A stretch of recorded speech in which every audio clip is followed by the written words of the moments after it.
Shouts out to Talib for what he did. Talib, man, he did something incredible, man. Brother Talib, thank you so much, man, because in this game, it's very rare people give you your flowers for what you do, and I don't have big production studio.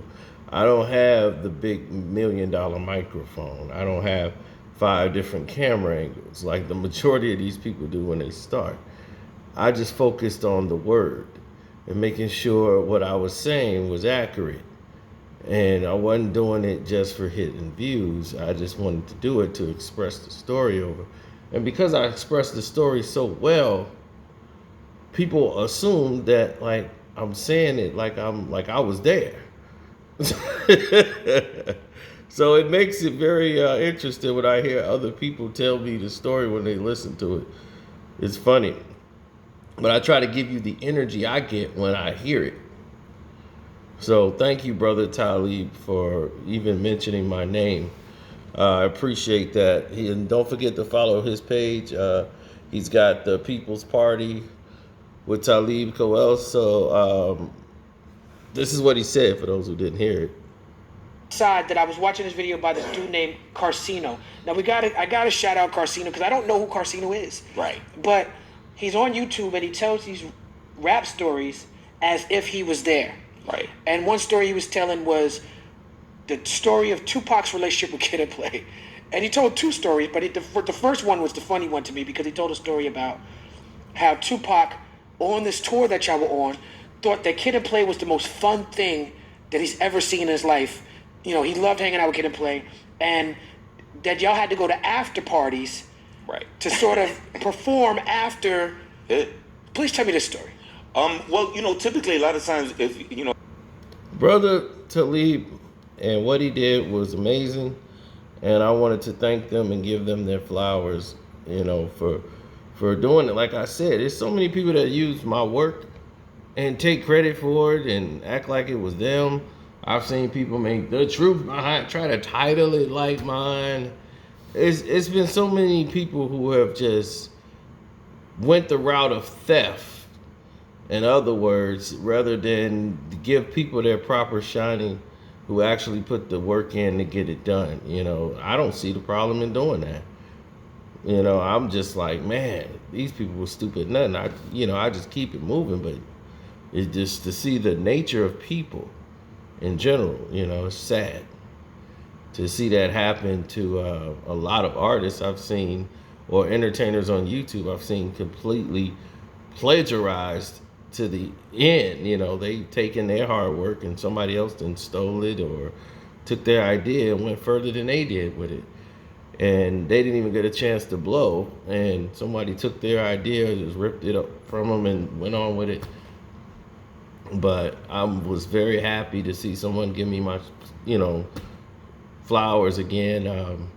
Yuck Mouth was another one. It's been countless others too that have done it.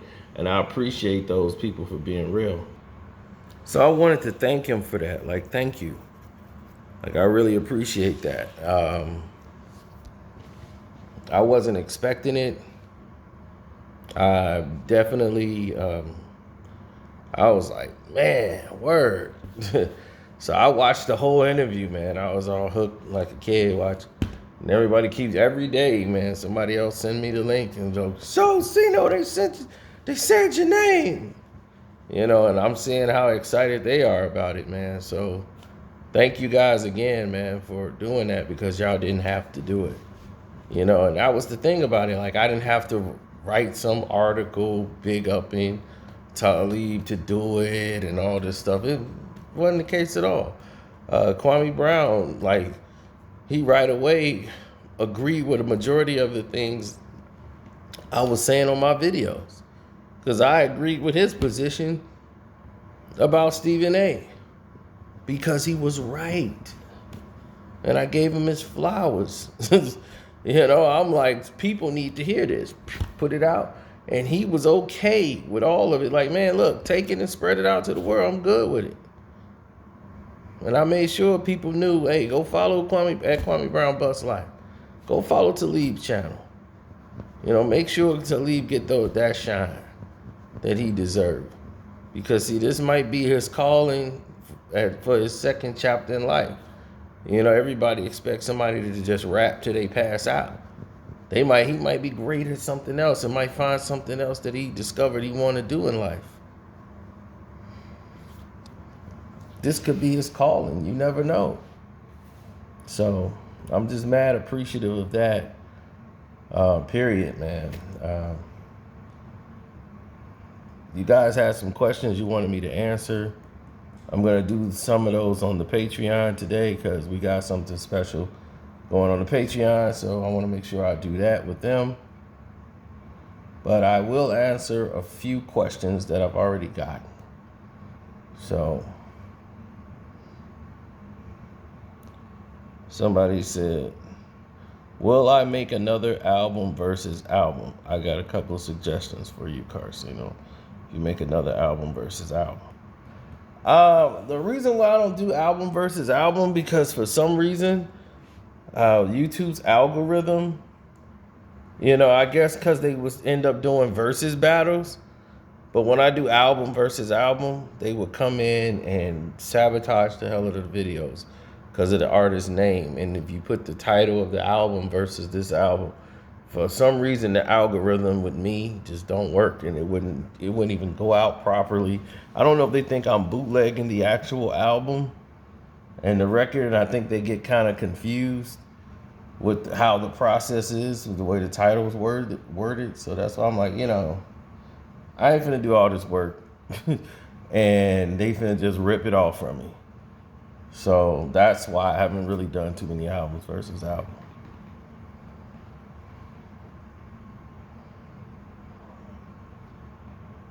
Let me go to the other one.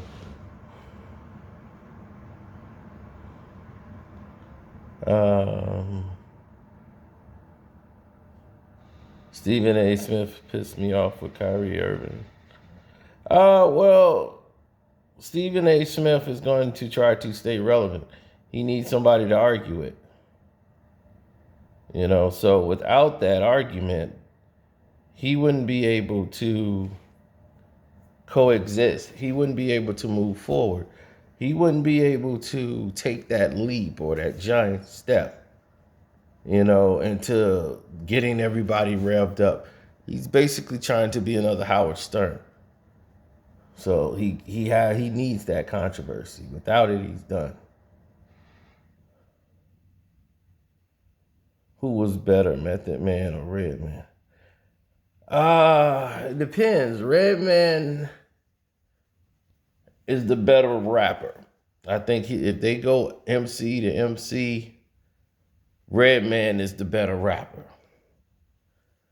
But in my opinion, Method Man is the better artist.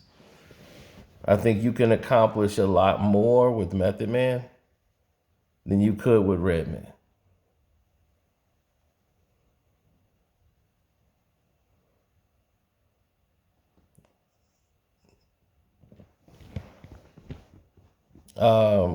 I think it's a lot into that. I might do a video later.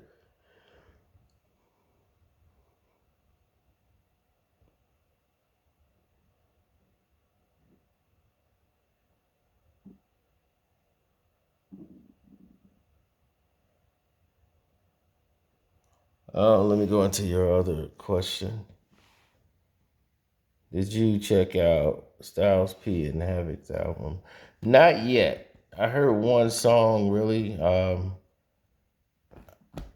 and I don't know. They're not the new Mobb Deep, but they just make an album together because basically Havoc needs a partner to rap with. So it's cool because you saw Styles P rapping some of P verses when they was on stage performing. So I remember that. So they still got a great show. People know Styles P is Styles P, and he ain't trying to be Prodigy. But it goes good with Havoc because he could just say, yo, P. And, it's just like it. Nothing's changed. But a lot has changed. Rest in peace to Prodigy.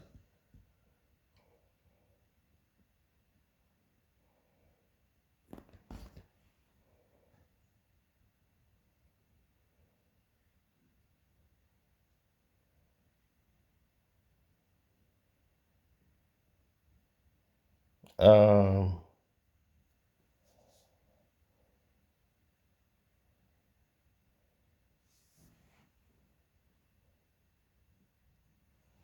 how would you put Pharrell as a beat maker? I think he's overrated. I think he had one hot year and then he fizzed out. And he came back. He made garbage music until, oh no, into happy. I know what you're trying to say. No, Pharrell's a great producer, and he knows how to make songs. But you guys are getting Pharrell confused with Neptunes. The Neptunes was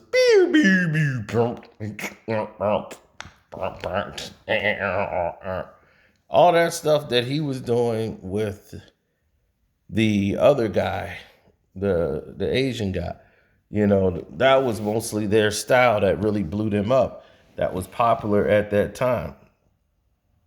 And they rode the wave until it burnt out. So now people realize, like, okay, that was cool. That little silly, stupid beat thing was cool. But now we're like past that. And all that music is like dated then. And now we're moving forward. And he's more of like a R&B soul musician beat maker than he is a hip hop beat maker. So if you put Pharrell with somebody like Justin Timberlake, you could make a great album. You'll probably produce an outstanding album if you put them together. So he's always been in that zone over there. But I think he's made some stuff that people just slept on. It just, like, Pharrell had lost his spark. Then he started making songs for soundtracks. And like Despicable Me and all these that went off. You know, Happy went through the roof. They play Happy all the time.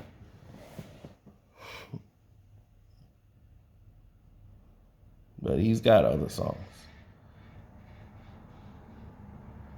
Russell Westbrook should be traded in a package deal with Isaiah Thomas. Well, Isaiah Thomas is on a 10-day contract, so I don't think you could trade a 10-day contract player. You would have to sign him and then trade him. Trade Russell Westbrook. What could you get from him? You might as well stick with Russell Westbrook to the end of the road because you gave up so much to get him. You're not going to get the same value for him if you try to trade him. Somebody would be stupid enough to give you anything for Russell Westbrook right now. Even the Knicks.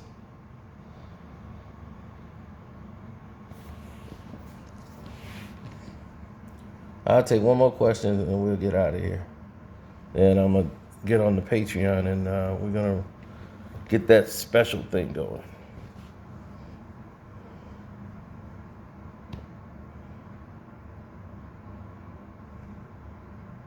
Shaq or Magic Johnson, who's the better Laker? Don't make me go off. Don't make me go off. On that note, press the guy in the middle with the sunglasses on. I'm going to put the guy with the sunglasses on. Press that and subscribe. Or you can definitely click one of these videos, too, to continue watching if you're already subscribed to the page. Hopefully you guys have all hit the like button. Thanks again. I appreciate all the support. Everybody who hit on my Cash App. Anybody who did anything, man. I just appreciate the love and support. I truly do. And I'm out.